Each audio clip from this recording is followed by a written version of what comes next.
Hello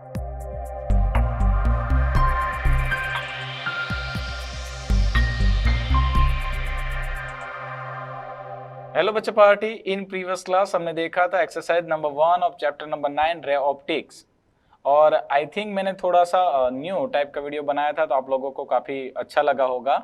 in this class बच्चों हम देखने वाले एक्सरसाइज नंबर 2। तो चलिए जल्दी से स्टार्ट करते हैं एक्सरसाइज नंबर 2 को। क्वेश्चंस कह रहा है बच्चों, 4.5 centimetre needle is placed 12 centimetre away from a convex mirror. अब नोट करिए बच्चों, इस क्वेश्चंस में हमें एक कॉन्वेक्स मिरर दिया गया है of focal length 15 centimetre. Clear. तो एक काम करते हैं, हम क्या करते हैं, क्वेश्चंस के साथ साथ इसकी ड्राइंग भी बना देते हैं। ठीक है, चलिए। तो यहां पे हम एक कॉन्वेक्स टाइप का मिरर दिया था बच्चों, तो हम एक कॉन्वेक्स टाइप मिरर बना देंगे। राइट है। और यहां पे ये हो गई हमारी एक प्रिंसिपल एक्सिस। प्रिंसिपल एक्सिस के ऊपर हमें एक नीडल दी गई थी, और हमारी जो नीडल थी उसकी हाइट थी बच्चे लोग 4.5 सेंटीमीटर, और वो जो नीडल है वो 12 सेंटीमीटर डिस्टेंस पे है। यानी कि ये जो डिस्टेंस है वो है 12 सेंटीमीटर। और बच्चे लोग हमें फोकल लेंथ दी गई थी 15 सेंटीमीटर। तो एक काम करते हैं, हम गिवन डेटा भी नोट करते ही चलते हैं। तो यहाँ पे हमें फोकल लेंथ दी गई थी 15 सेंटीमीटर। क्लियर। अब नोट करिए बच्चों, यहाँ पे जो ये मिरर है वो कॉन्वेक्स टाइप का मिरर है। अगर कोई कॉन्वेक्स टाइप का मिरर होता है तो क्या होता है कि उसका जो फोकल पॉइंट है वो राइट साइड मिलेगा। Yes, centre of curvature and focal point दोनों राइट साइड मिलते हैं, जिससे कारण क्या होगा कि भाई ये जो कर्वेचर है वो राइट साइड होगा, तो इसकी जो फोकल लेंथ है वो ऑलवेज पॉजिटिव कंसिडर की जाती है। ठीक है, तो अच्छे से बच्चे लोग याद रखना है, इसकी फोकल लेंथ हम कंसिडर करेंगे पॉजिटिव में। और u बच्चों यहाँ पे देखिए, u कहाँ पे है भाई, लेफ्ट साइड में है, तो यहाँ पे हम लिख लेते हैं -12 सेंटीमीटर। क्लियर। तो ये हो गया हमारा गिवन डेटा। आगे चलते हैं, क्या फाइंड आउट करना है देखते हैं। नेक्स्ट कहा था कि give the location of the image and the magnification, यानी कि हमें इमेज की लोकेशन यानी इमेज डिस्टेंस फाइंड आउट करना है। नेक्स्ट मैग्निफिकेशन भी फाइंड आउट करना है। Clear. Describe what happen as the needle is move further from the mirror, यानी कि अगर ये जो नीडल है वो मिरर से दूर जाए तो इमेज के साथ क्या होगा।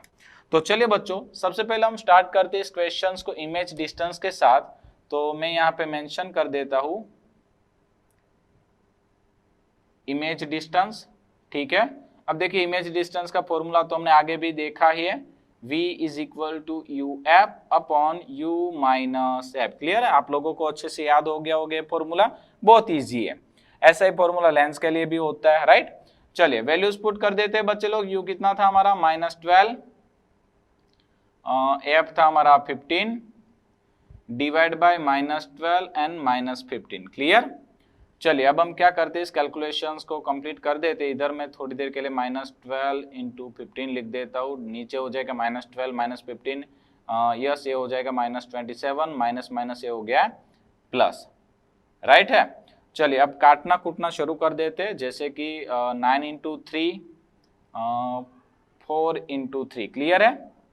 नेक्स्ट यहाँ पे कट होगा 3 से, और ये होगा 5, तो 5 इंटू 4 बच्चे लोग, ये हमारा आंसर आ जाएगा 20 डिवाइड बाय 3, और यहाँ पे मैं लिख देता हूँ सेंटीमीटर। तो बच्चों देखिए, ये हमारा आ गया आंसर। और यहाँ पे अगर आप नोटिस करेंगे कि ये जो इमेज डिस्टेंस है वो हमें मिला है पॉजिटिव। राइट है ना भाई, पॉजिटिव मिला है। अब पॉजिटिव का मीनिंग क्या होगा कि ये जो हमारा इमेज है वो कहाँ पे होगा भाई, बिहाइंड द इमेज। यस, मैं यहाँ पे थोड़ा सा ड्रॉ कर देता हूँ, थोड़ी सी स्पेस की शॉर्टेज होगी, बट नोट करिए कि हमारी इमेज यहाँ पे कहीं पे बनेगी। कितने डिस्टेंस पे बनेगी भाई, 20/3 सेंटीमीटर डिस्टेंस पे। क्लियर है। इसका मतलब ये है कि हमारी जो ये इमेज है वो वर्चुअल होगी, मिरर के पीछे है। इट मीन्स कि हमारी इमेज कैसी होगी बच्चे लोग, वर्चुअल होगी। राइट है, मैं यहाँ पे लिख देता हूँ वर्चुअल है। और वर्चुअल इमेज होगी तो वो इरेक्ट भी होगी, तो मैं यहाँ पे लिख देता हूँ कि ये इमेज जो है इरेक्ट है। तो ये फंडा में समझ में आ गया होगा अब कि हमारी इमेज वर्चुअल है और इरेक्ट है। चलिए अब हम बात करते हैं मैग्निफिकेशंस की बच्चे लोग। तो यस, हम यहाँ पे बात कर लेते हैं मैग्निफिकेशन। चलिए अब देखिए बच्चों, मैग्निफिकेशन का बेसिकली फॉर्मूला क्या था, m is equal to minus v by u. Clear है, आपको याद होगा अच्छे से।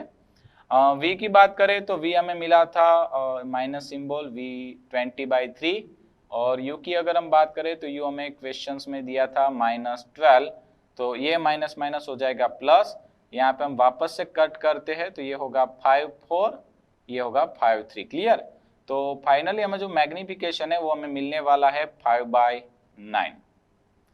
राइट है बच्चों, तो ये आ गया हमारा मैग्निफिकेशन। और अगर जैसे कि हमने प्रीवियस क्वेश्चन में कहा था, वैसे अगर हम यहाँ पे साइज ऑफ इमेज की भी बात करें बच्चों साथ में, तो साइज ऑफ इमेज हमें मिलेगी h2/h1 इज इक्वल टू 5/9, तो h2 is equal to 5/9 into h1, और h1 यानी कि साइज ऑफ द ऑब्जेक्ट, और बच्चों हमें साइज ऑफ द ऑब्जेक्ट दिया था 4.5, यस 4.5, यट इट मीन्स कि 9/2 भी लिख सकता हूँ ना यहाँ पे मैं, 9/2, 9 कट हो जाएगा, तो h2 हमें मिलेगा बच्चों 5/2, इट मीन्स 2.5 सेंटीमीटर। तो ये बच्चे लोग हमारी आ गई size of the image. Clear है, अब साथ में बच्चों में क्वेश्चंस क्या कहा गया था कि अगर हमारी जो ऑब्जेक्ट है उसको हम मिरर से दूर लेके चलते। अब नोट करिए बच्चों, यहाँ पे ध्यान दीजिए, अच्छे से समझिए। यहाँ पे देखिए फोकल कितने डिस्टेंस पे था, 15, तो यहाँ पे हम कह सकते हैं कि भाई ये u है, ये है f, तो यहाँ पे हमें f सामने की साइड ही मिलता है, मतलब उससे बड़ा है।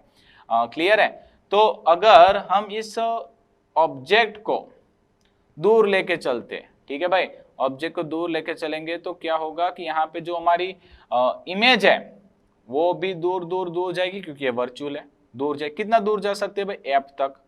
क्लियर, कितना दूर जाएगी हमारी, f तक। तो नोट करिए बच्चों, इस क्वेश्चंस में अगर हम हमारे ऑब्जेक्ट को मिरर से दूर लेके चलते हैं, हमारी इमेज भी क्या हो गई, मिरर से भाई दूर जाएगी। क्लियर है, तो आई होप बच्चा पार्टी ये क्वेश्चंस आपको अच्छे से समझ में आया होगा। इन नेक्स्ट क्लास हम मिलेंगे एक्सरसाइज नंबर 3 के साथ। Thank you.